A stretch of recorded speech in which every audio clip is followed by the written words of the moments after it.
How did I go from being an accountant 10 years ago to now being a global marketer at a top technology company? Hello, my name is Kudzi Chikumbu and I am the global head of creative marketing at TikTok. And people ask me all the time, how did you get your career started? So let's talk about it. I will leave you with 3 tips that can help you build the career of your dreams.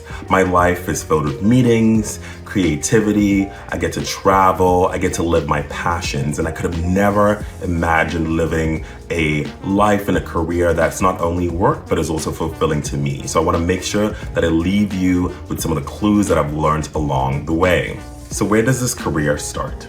I was born in Zimbabwe, the gorgeous country in Southern Africa, and then we moved to South Africa when I was young. And right after high school, I went to university where I majored in finance and accounting, and then I started my career in accounting right after. And I didn't love accounting, but I was a pretty good accountant. I really loved learning about new businesses that I was working at as an accountant and an auditor for. I really loved meeting other people in the industry, learning from all these CEOs, and also a group of peers who were in the same space who were also really smart. So I loved the learning and nurturing and growing, but I didn't love the work. There was something in me that felt a little unfulfilled, like the light was dim and I was going through the days but feeling not very nourished until I stumbled upon YouTube and the world of content creation. You see, I've always been a creator. When I look back, all I wanted growing up was for my parents to give me a laptop that had a camera so that I could make videos on the Movie Maker on the laptop. At the time, I loved drama school. I loved being in the play. I was always in the choir. I loved singing. I'm a creative person. I am a creator. And what YouTube did in the world of making videos online was allow me to do that in an even bigger way. So you could imagine an idea, create a video, put it on the internet, and people would comment and form connections, what we now call community. We didn't have that language back then. This blew my mind that you could imagine things and create them and people would love it. And it truly was something that I was obsessed with. I would go to work in my accounting job and at night I would make videos, and on the weekend I would make videos. Sometimes I was thinking about videos when I should have been working, but I just couldn't snap out of it. There was just something there for me.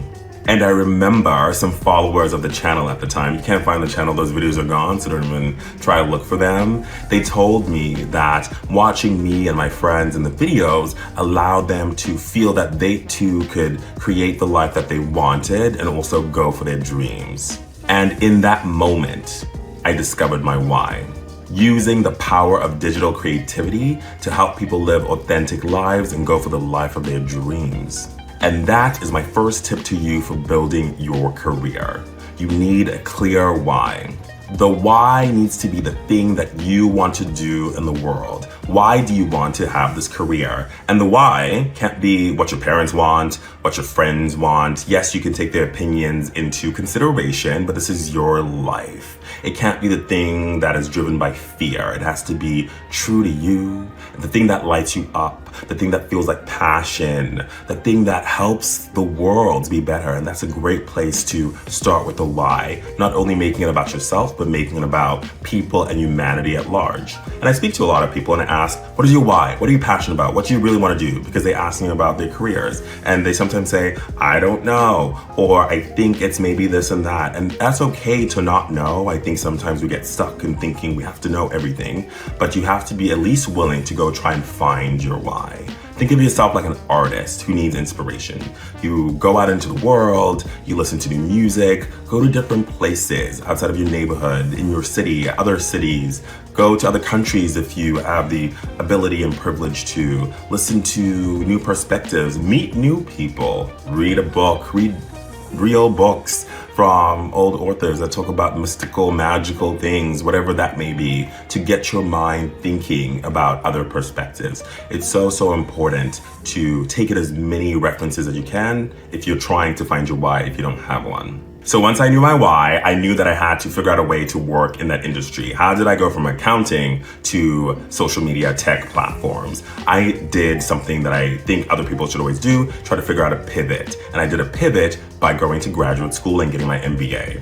I specifically wanted to do a program that was long enough so that I had time to learn the material, yes, the business skills, the leadership skills, soak up all the classes because I love school, but also making sure that I had time to have a little fun, network, meet as many people as I can in the industry, in my class, so that I could really understand what I wanted to do next. And then lastly, space for me to intern in the industry and learn a little bit more of what it feels like to actually work in something. Because sometimes the dream is not like the reality. Luckily for me, it really was. I did my MBA at Stanford Graduate School of Business. I loved it. Great professors, great learning, great school. I networked and I interned in entertainment, and it really set me up for graduation to try and get that dream job. So how do you find that job, that career, that industry? What do you have to do? Remember, step one was finding your why or defining your why. That should then lead you to what are some industries or jobs where you can actually do that work. But you need to be a bit more specific. I ask a lot of people what you want to do and they say, oh, I want to be in marketing. And I say, you got to be a little bit more specific than that. There's so many different types of marketing. You could do big brand campaigns and consumer goods, or you could do digital marketing, or do you want to do social media marketing, or do you want to do influencer marketing? Do you want to do big B2B marketing for pick an industry like tech platform services, whatever it may be? You need to be specific because that allows you to be really clear about your target companies and really clear in your pitch when you're interviewing of why you want to do the thing that you want to do. For me, I knew that I wanted to work in the world of creators and inspiring content. So I knew I wanted to be at a social media tech platform in the world of creators and community and creator marketing, which is what I do today. And once you know that, what do you have to do? I think sometimes a lot of us get stuck where we know what we have to do or know what our intention is, and in this case, know what your why is, but how do I then make it happen? And that leads me to tip number 2. You have to be willing to take a step to make your dreams come true.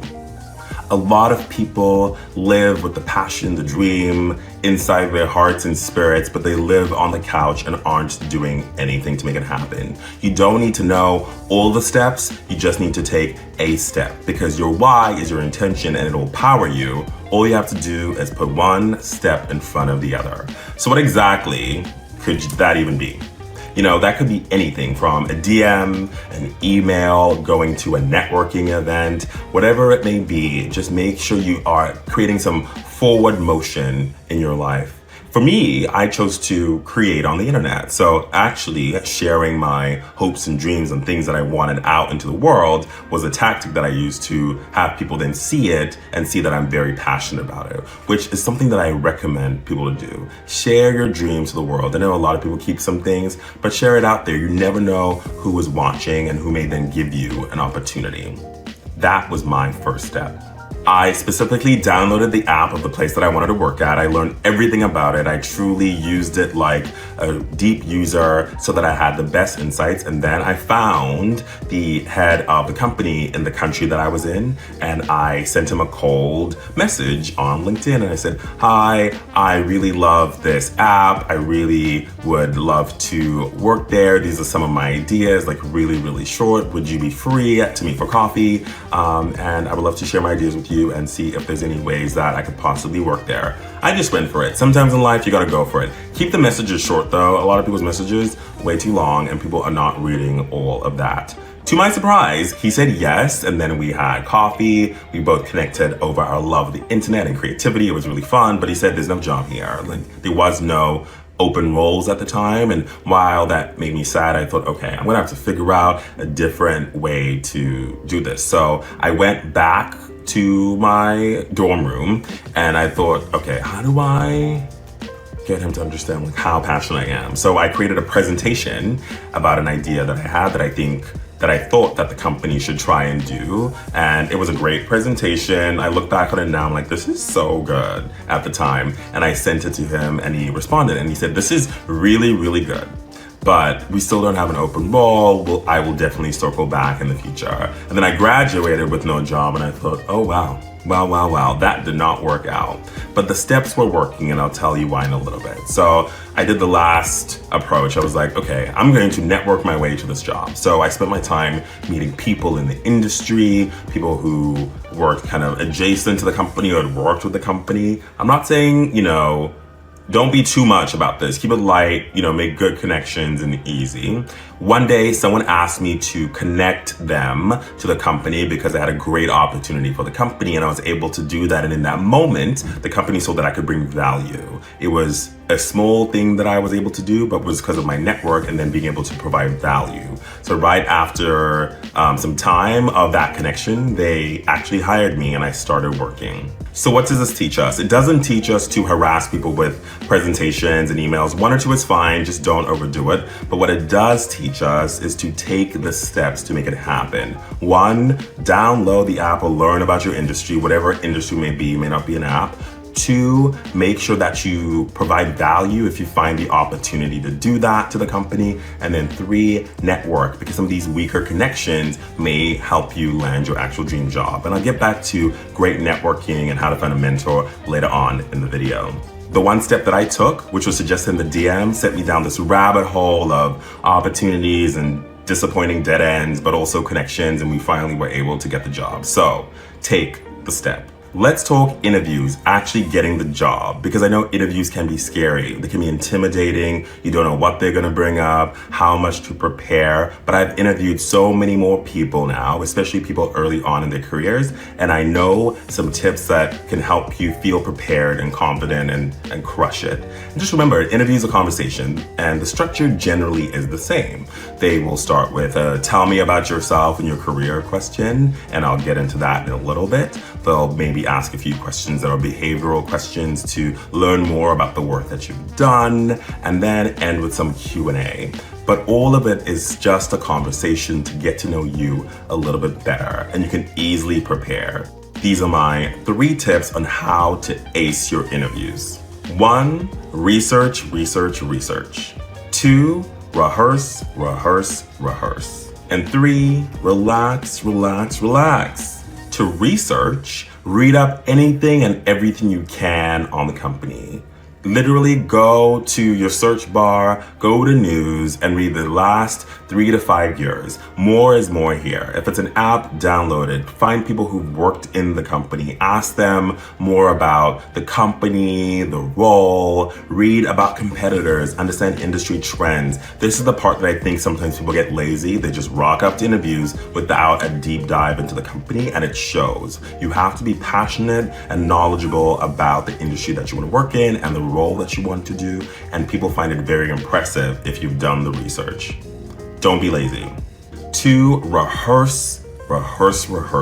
Actually say the words and answer the questions that you think might come up. From the tell me about yourself question, to some behavioral questions, to even scary questions. Practice asking the questions that you'll ask at the end of the interview. The goal actually isn't to memorize the answer. It's to make you feel confident saying the words. It's something that happens with muscle memory and confidence if you feel like you know where to land. And maybe even memorizing it is not a bad thing. So answer the question in a real way, but if you do get lost, you then get to land back on the answer that you memorize. So allow yourself that grace. A lot of people find it cringy to say the words and do it in a role play with a friend, but trust me, it'll be to your benefit. So that when you get into the interview, you can release that, just get in there, be confident, and if you get lost, go back to the rehearsed answer. Even better, find yourself an interview answer framework or template that allows you to easily answer a question in a way that you are confident and gives the interviewer what they need.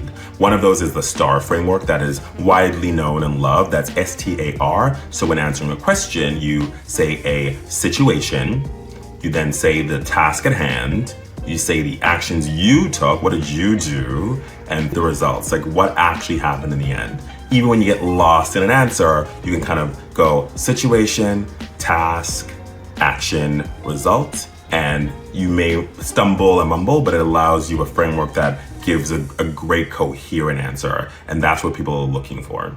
And lastly, relax. Remember, interviews are just conversations. They may seem scary because you got, the big boss, you got the recruiter, all of these people asking questions who know more about this company than maybe you do, whatever it may be. It's just a conversation. People are just people all the way to the top of the company, and they want to have a connection, learn more about you. They're just asking questions to understand if you're a good fit. And if you treat it like a conversation where you're both sharing and learning, it makes everything so much easier. So take a breath, let it go, and go in there confidently.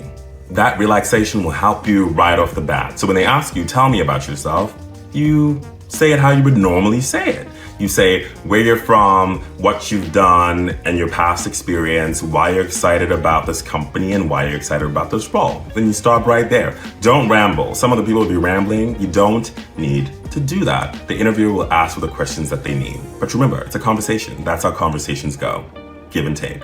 Let's talk thriving in the job. Once I got the job, I was so excited, but I was also a bit scared. Do you know that feeling when you get something that you wanted, but then you start thinking you're not good enough or you don't feel worthy? That's called imposter syndrome, and it's very, very normal, but it's also something that you shouldn't lean into too much. If you've done the interview, you deserve it. You deserve good things in your life, so don't let imposter syndrome get in the way of actually thriving. And that brings me to my third career tip. Network, network, network. Build genuine connections in and outside your organizations, because these are the people that will carry you forward. I remember when I was applying for my MBA and someone said to me that you should not apply because you're not even going to make it. You're not that smart to get into Stanford. Looking back, how wild is that? That's truly unnecessary and bad vibes. And I was really crushed, but I spoke to my friends and family and industry acquaintances, and they all gave me encouragement and the power to move forward. Lean on your network, the people you have around you, to be a positive force in your life. A lot of friendships that I've built in the companies that I've worked in the industries that I've been in have been with my peers, but also up. A lot of people think of networking as something that happens only across with some people in your similar positions, but you can network up to bosses in your company or in other companies, just industry acquaintances, whatever it may be. More is more, actually, when it comes to networking. A lot of people think less is less. More is more, because there's a lot of work that has shown that the weak ties in your life are the ones that can bring you opportunities. Everyone doesn't have to be your bestie and your best friend to help you thrive. They could just be someone you get along with and you check in with from time to time. What is my go-to method for networking? I truly believe in organic connections and organic communication. So I comment on people's achievements if they post about it online on LinkedIn or other platforms. I actually say congratulations, and in a genuine way. If you figure out ways to help people if they're asking for help, reach out and help them. Organic always works. A lot of times people try to force things and it doesn't always thrive because people can see that it's inauthentic. Even finding a mentor, especially when finding a mentor, because if someone's going to take a bet on you, they have to like you, and people like working with people that they like because they don't have to do it. Bonus tip, don't annoy people by asking them all the time to be your mentor. Remember, nobody has to do it, they have to want to do it. So what you want to do is create authentic connections so that it's a give and take, one where you help them, they help you, and they take an interest in helping you. Trust me, trust me, trust me on that one. Authentic connection always. The more people you meet, who you build authentic connections with, the more people you'll have to help propel you, especially when you're starting out. So from 10 years ago until now, that is how I have built my career. And those are the 3 tips, and I'll repeat them for you one more time. 1, know your why. 2, take action. And 3, make friends. Knowing your why. Do something that intrinsically drives you, that's passionate, that you feel happy doing all the time. You'll never get tired. And even when you do get tired, you'll be okay getting back on the horse. Taking action. Just taking one small step will uncover the rest of the steps that you need to take. A lot of people help people who help themselves. So just take the step and let the momentum follow. Making friends. Be good to other people and they will be good to you. That's it. I wish you a happy and successful career. You got this.